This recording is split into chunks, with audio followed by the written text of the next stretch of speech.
Olá a todos, sempre bem-vindos ao nosso canal WBC. Um dos temas que tem, de certa forma, assustado um pouco determinados segmentos ou até generalizados é a questão do COAF, que é o Conselho de Controle das Atividades Financeiras. E, para isso, nós vamos conversar com o José Carlos Fernandes Silva, que é o diretor de operações da Way Company, do Grupo Way.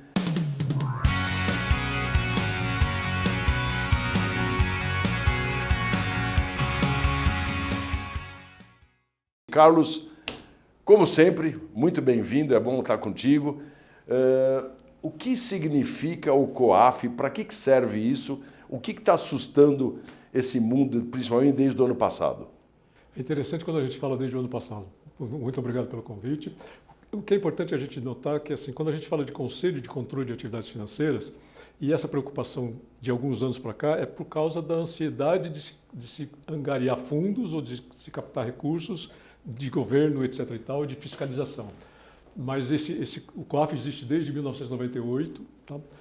E ele foi criado, e é interessante porque, assim, 10 anos antes, em Paris, na Cúpula de Paris, já se desenvolveu um grupo internacional de verificação, de análise de operações financeiras para controlar e evitar a lavagem de dinheiro. O Brasil levou 10 anos para fazer isso, a gente chegou em 1998, mas já existe há mais de 20 anos. Já existe. Então, já existe há mais de 20 anos. Tá? Então, e o que ele faz? Ele capta as informações de todas as informações financeiras, as organizações são obrigadas a comunicar para um repositório de informações. Tá? Esse é o conceito. Quer dizer, todas as nossas informações podem ser, então, disponibilizadas? Do ponto de vista lógico, não. Todas as informações financeiras e pessoais, elas são, através da própria Constituição, elas são confidenciais e ninguém pode ter acesso. Temos o LGPD da vida aí, né? Isso, e continua existindo. Então, a legislação do COAF, ela não colide com o LGPD. Então, as duas legislações vão em conjunto, vão paralelamente trabalhar. O que acontece é que o COAF, ele atua como um solucionador de problemas. Então, um órgão qualquer, a Polícia Federal, a Polícia Estadual, a Polícia Militar, um deputado em alguma CPI, alguém que precisa de alguma informação financeira, ele tem, ou através de uma ordem judicial, aliás, essa é uma das questões que estão sendo levantadas, o STF está dizendo que não necessariamente precisa de uma ordem judicial, mas ainda está sendo muito discutido. Esse órgão pede a informação financeira de alguém que está sendo investigado, de uma operação que está sendo investigada, não necessariamente de uma pessoa, de uma atividade que está sendo investigada, para o COAF, e o COAF é quem faz a revelação dessas atividades todas. Tá? Então, quais são as atividades foco, né? Quer dizer, tem o PEP, né? Na verdade, assim, o conceito básico é de lavagem. É lavagem de dinheiro. Desde 1988, desde a Cúpula de Paris, o que se busca é evitar a lavagem de dinheiro. Então, assim, o que é lavagem de dinheiro? Na verdade, vem do inglês, né, laundry, que é lavanderia. Existem outras formas de falar, como branqueamento, etc. e tal, mas no fundo, o que é? É a gente pegar um bem, um ativo, um valor financeiro que foi ganho de forma ilícita e trazer para o mercado financeiro. Então, isso é a lavagem de dinheiro. Então, é isso que se procura fazer, é isso que se procura controlar no Brasil todo, tá? E no mundo todo, tá? Não é só no Brasil. Mas e quais são os alvos? Que setores você aponta como aqueles que são mais vislumbrados para essa checagem?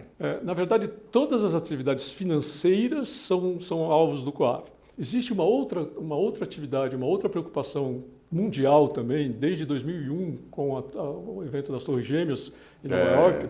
Então, em 2002, se criou também, no Conselho de Segurança da ONU, um trabalho conjunto das nações todas, e o Brasil só em 2005 aderiu a esse tratado, que é para evitar a proliferação de armas e de terrorismo. Então, são duas coisas que andam em paralelo dentro do COAF, dois objetivos que podem ser buscados com as informações do COAF.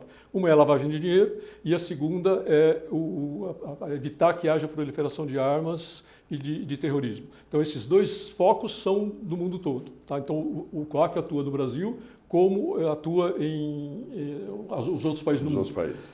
Em 2014, nós criamos uma coisa nova. A gente cria as coisas no Brasil que nem sempre tem no mundo. Então, o que a gente fez?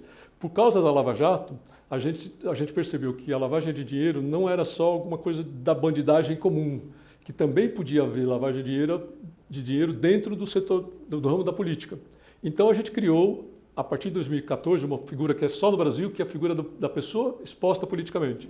Então a gente também precisa ter todo um cuidado em relação a todas as pessoas expostas politicamente. Então tem regras de como isso deve ser feito, quais são limites, o que é, o que não é PEP, tudo isso precisa ser visto, precisa se tomar cuidado em relação a essa legislação. Tá? E aí, o que acontece? A gente sabe que tem alguns setores, né? Os concessionários automotivos, o setor de joias, as chamadas riquezas, né? Que tem essa vulnerabilidade. E também o mundo mudou, apesar de todos os controles que existem, existe ainda essa informalidade financeira, né? A gente acompanha isso e sabe, nós lidamos muito no setor automotivo, né? E a gente vê que ainda o cidadão chega lá com uma mala de dinheiro e compra um automóvel de milhão, né? Ou transfere isso de alguma conta, vamos dizer, talvez de um paraíso fiscal ou de alguma coisa nesse sentido. E aí, como é que funciona esse ciclo? Vamos pegar o caso, por exemplo, dos concessionários automotivos que representam no Brasil uma rede enorme né, que compõe todas as marcas.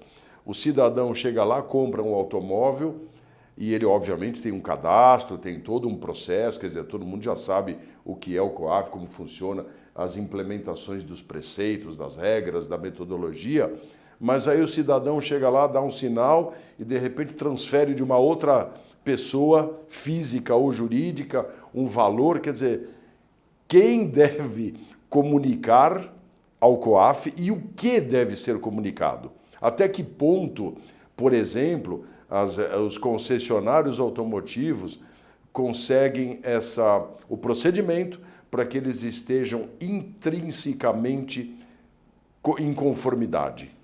Até porque a gente está muito ligado com o setor automotivo, a gente foca bastante nesse setor, nas motos, nos automóveis, mas eu acho que é importante a gente dizer que isso não é perseguição para um segmento.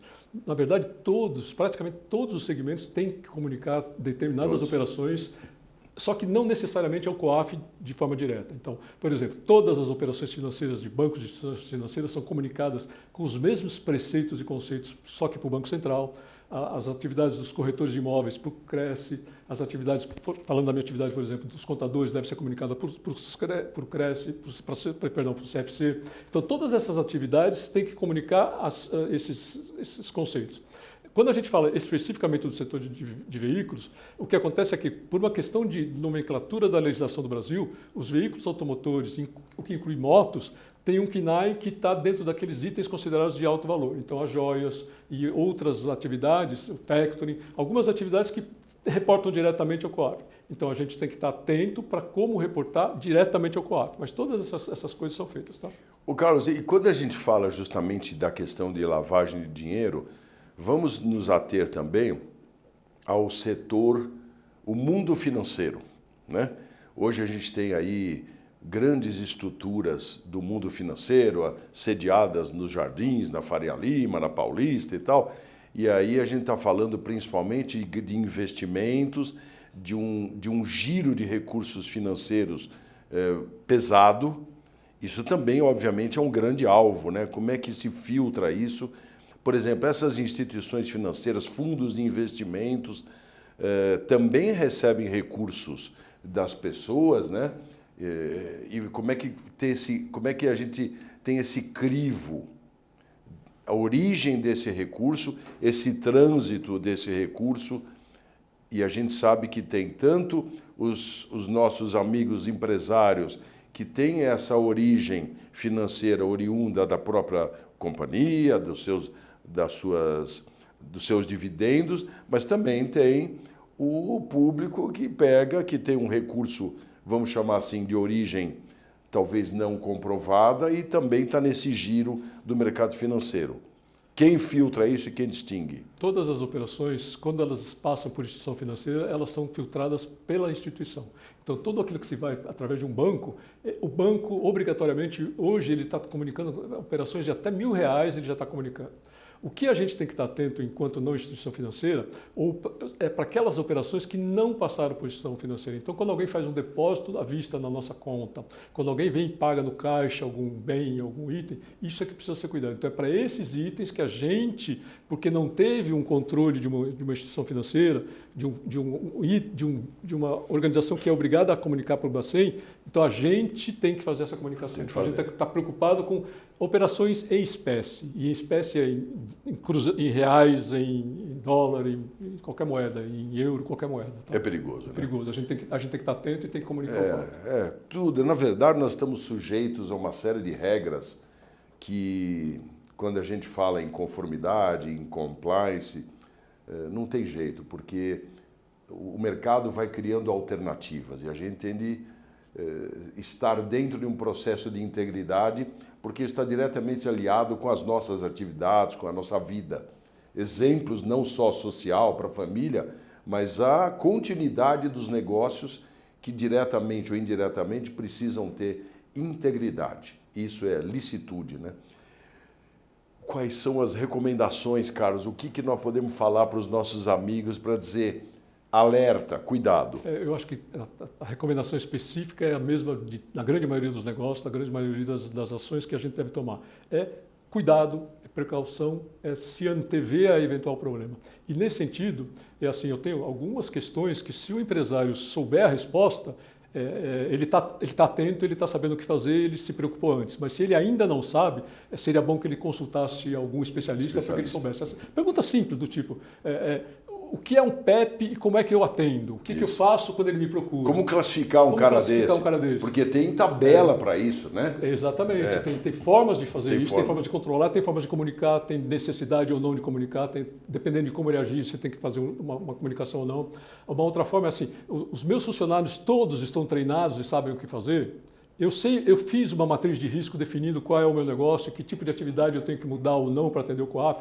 Se essas perguntas estão respondidas, ótimo, vai em frente. Se não, dê um passo atrás, precavenha-se, monte todo um processo, faça pelo menos uma matriz de risco, um manual de procedimentos e treine seus colaboradores executivos para que eles possam atuar de conformidade com o COAF. Pois é, você inclusive dá treinamento e certifica esse treinamento para que estejam protegidos, né? Esse certificado, inclusive, é uma forma necessária de você comprovar para um eventual questionamento do COAF de que você treinou seus funcionários. E é importante nesse sentido que essas empresas, e a gente tem bastante empresas sendo autuadas, notificadas e autuadas, e o que tem acontecido é que o sócio tem sido autuado. Não é só a empresa. E os valores são expressivos, né? São expressivos. E assim, na medida em que a gente vê o sócio sendo autuado, é porque provavelmente ele não fez a lição de casa correta de treinar os seus funcionários, seus executivos, seus colaboradores, para que eles agissem. Então, a falta de treinamento gera alguma coisa que vai para a pessoa física também, além da empresa. Carlos, mas sabe o que acontece? Aí os nossos amigos concordarão, né? Antigamente, nós tínhamos um negócio, um empreendimento, uma empresa, e nós nos preocupávamos a gerir bem esse negócio. Hoje em dia, o staff necessário para a gente gerenciar todas essas obrigações, né?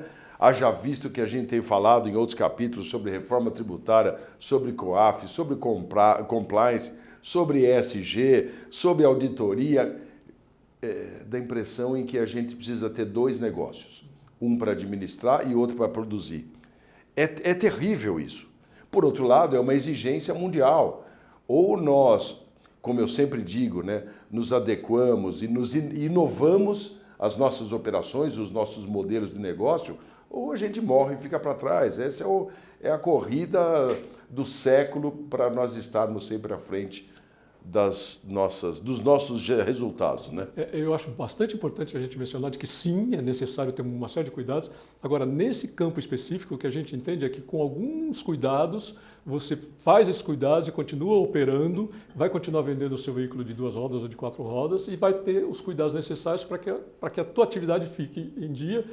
O importante é assim, não vamos deixar de vender uma moto, não vamos deixar de vender um veículo, por causa do COAF. Vamos continuar vendendo, mas o que a gente faz para que a operação flua de uma forma normal? Ou seja, criar a imunidade, a proteção, a couraça protetora para a gente poder seguir a vida. Essa é a verdade. É isso aí. Este é o nosso mundo. Obrigado pela participação, Carlos. Obrigado por vocês estarem sempre nos acompanhando. Não esqueçam, o canal WBC tem por objetivo levar temas relevantes para que a gente possa, no dia a dia, esclarecer, elucidar todas essas obrigações ou dúvidas que a gente possa ter no processo de gestão. Muito obrigado. Até breve, amigos.